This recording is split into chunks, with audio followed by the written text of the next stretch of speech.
In Phoenix's Game 1 win, Chris Paul broke a tie with LeBron James for the most playoff games with 20 points and 10 assists without recording multiple turnovers. CP3 shot 6 of 6 in the fourth quarter. That marked his most field goals without a miss in a playoff quarter in his career. Stephen A. Smith, take it away. You know what time it is. It's time for this segment. It's Steven's A-list. I'm listing some of the top point guards in the history of the NBA. Max, I want you to listen closely to me, Max Kellerman. I want you to listen closely. This is not just about resume. Resume has something to do with it, but it's also how you run a team. It's floor generalship. It's leadership. The impact you have on others, not just yourself. So we gonna go to number 5 on the list. Give it to me right here. CP3, number 5 all time.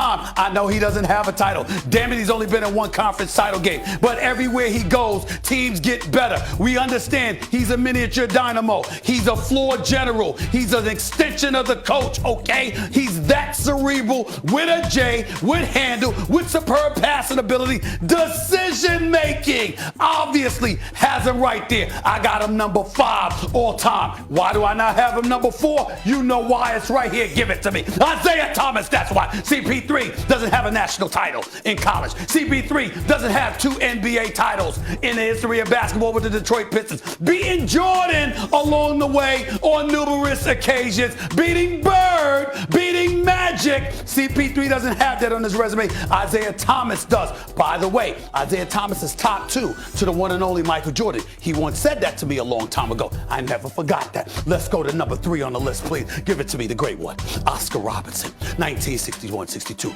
Only person to average a triple-double before Russell Westbrook made it an ordinary thing. Oscar Robertson did that. A career 25-point-per-game scorer. A career 9.5 assists per game scorer. A champion in 1971 with the Milwaukee Bucks, by the way. A 6'5" point guard who could rebound, who could assist, who could pass, who could score. The great Oscar Robertson belongs on any all-time great point guard list. I'll give it to him top 3, of course. Why can I not give him top 2? Because I'm not that old, that's why. I'm in this modern generation. And I know what this man right here does. Steph Curry, the greatest shooter God ever created. Oh, by the way, his movement without the basketball compromises defenses extraordinarily well because they've got their head on a swivel, wondering where he's at, that he's opening up opportunities for so many other people. From the point guard spot, him affecting a defense, the way that he affects the defense is why you got to put Steph Curry top 2 all time at the point guard spot. But we cannot ever put somebody number 1 unless their name is Magic, the great one himself. Irvin Magic Johnson, a 5-time champion, a man that went to 9 NBA finals, who dominated the 80s. I'm talking about Showtime coming to LA. I'm talking about making a fast break popular. He had Max Kellerman getting on his treadmill or his elliptical machine, for crying out loud, because he said, I want to run and I want to fill a break whenever I want to play the game of basketball. Magic Johnson had us doing that. Magic Johnson made fast break layups in vogue. Magic Johnson made the no-look passes special. I know the Bob Cousy's of the world and others, but the Rick Barrys of the world and so many others with the no-look passes, the Pete Maraviches of the world and guys like that. But Irvin Magic Johnson, when you think point guards, you think about him first. These are my top 5 point guards of all time. Period. Hold it right there. Hold it right there. Stay right there. Let's go. I just want to know. This is your point guard list. My point guard. My point Correct. guard. So floor generalship, whatever floor that means. That's right. Like, this is your point guard This list. is for me. I just want to be very clear about it. Yes. It's perfect. I can't even argue.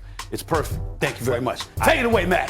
Take it away. Stay right there. Stay right there. Stay right there. Point to the perfection, Matt. The only thing I can say, the only argument I can make is if you want to talk about LeBron James or James Harden, but I know you're not thinking of them like point guards. Magic is number 1.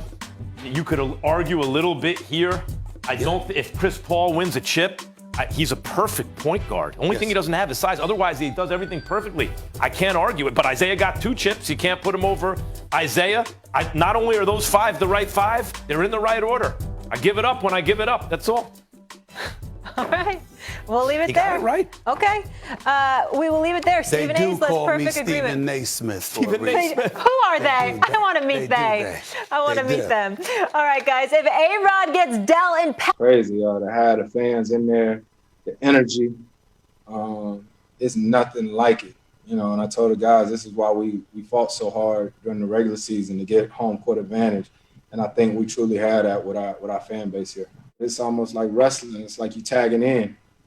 You go out the game and there's no drop off. It's just another unit coming in as just keeping pressure on you. And I think that's the benefits of having a team like we have. Stephen A., I'll start with you here. What do you think was the main reason for Phoenix's victory? Two things. Okay. Not taking anything away from abundance of other dudes that showed up, because Bridges was special last night. I was proud of that brother. But CP3, my God. I mean, for him to come out in the second half, because Bridges and those boys were balling, and it was like CP3 was saying, don't forget about me. And he comes back into the game off the bench, and just a couple of pull-up J's, and then that step back three. He didn't yell, ask about me, but he might as well have. It was something special to behold. It really, really was, to just see him go on a little spurt like that, to be pretty much the smallest dude on the court other than Campazzo, and to do what he was doing. It was special. The other thing is this, and this is just nostalgia. You can call it whatever you want, Max. I've been covering the NBA for over a quarter century. And, about a quarter century. Been in the business over a quarter century. I've never covered the NBA that long. And to this day, my hair still stands up on my skin. And I love crowds. I love that environment. When you used to travel to the Oracle and to watch Clay and to watch Steph rain threes was special. But that Phoenix crowd right there, it's special to watch. I'm going to go out there for a game. It's special to see. They have a true, real home court advantage. And I'm telling you right now, I understand COVID's going on and all of this other stuff. If other teams that play against them don't find a way to get their fans in their arenas, and they ain't like that, you ain't beating Phoenix.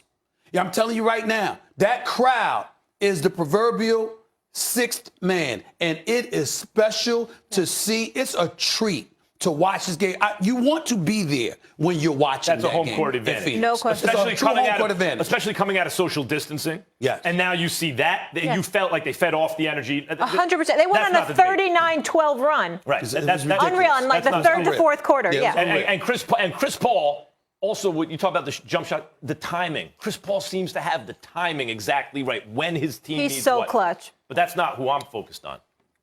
I think the story was actually DeAndre Ayton.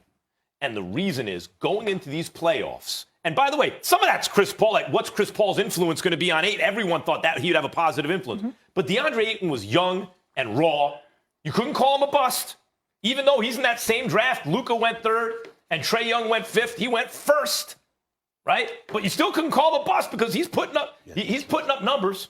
Who went? Trae went 4, and Luka went 3. They swapped. And Bagley Jr. went 2. And he went 1. And you still couldn't call him a bust because, well, hold on. This is a center, a big, who can do a lot of things. He's already averaging almost like 20 and 10.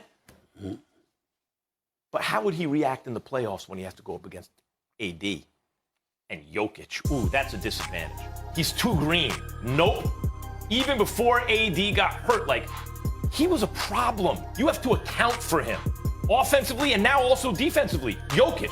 One of the reasons I was confident in Denver is, what are you going to do about Jokic's passing ability? Even if you can stop him from scoring, which is hard, he can take you out to the three-point line. He can score inside, and he's a genius-level passer with eyes in the back of his head. What are you going to do? Ayton bothered him. Jokic in the second half looked like he had been working. And that's DeAndre Ayton. And then Ayton can also get his. So I'm not saying Ayton is better than Jokic, but he's a counterbalance. He's a balance to Jokic in this series. And considering Ayton was the guy coming into this season who was actually the biggest question mark, your number 1 overall pick was already pretty good. One of the reasons I liked him since the preseason. Wait, a backcourt of Chris Paul and Booker?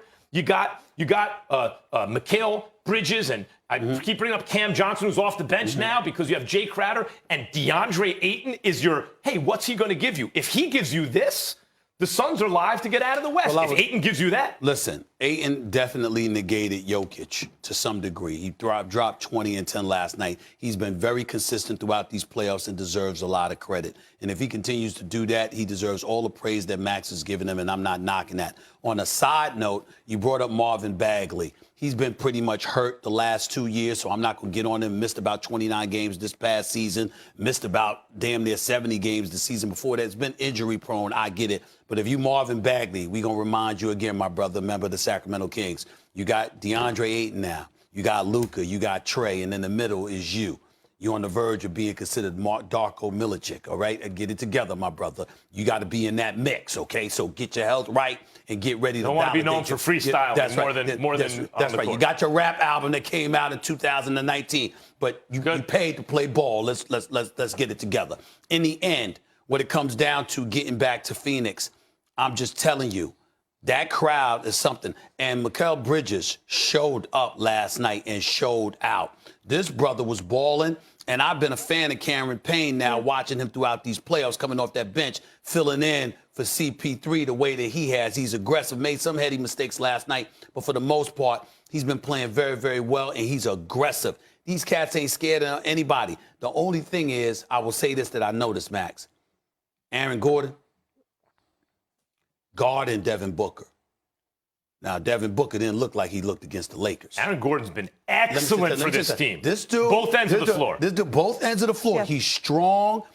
He's a mismatch for almost anybody who's guarding him. You can't leave him alone on the outside. He shoots that with confidence. I understand that, but the point is that he can big boy them. Yeah. And that's a problem, because if he's successful in doing that, Max, then they'll need to bring help.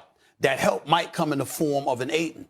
If that happens and you're able to get him into foul trouble, you got a problem, because yesterday, like late in the third quarter, early in the fourth quarter, Ayton picked up his first foul. So if you're Denver and you're Coach Malone, you got to attack him to get him out of the game and make them go small, because there's really no answer for Jokic anyway. That's very good analysis. But especially if you get Ayton in foul trouble. Hold up, I just have to say one thing about the home court, though. Do you see when Booker laid down on the court like he did last year? When you talk about the home court going nuts, you know what I'm talking about when he lays down after he makes a shot? It's just like ridiculous. One thing about that, I'm going nuts in my living room. One thing about that is, since we're talking about home court and the Suns have it and they defended it. I wish we had. I don't know if we have the video of when that happened. Denver's mile high. Yeah. Like, Denver's an actual home court advantage. These dudes are used to playing at altitude other teams aren't.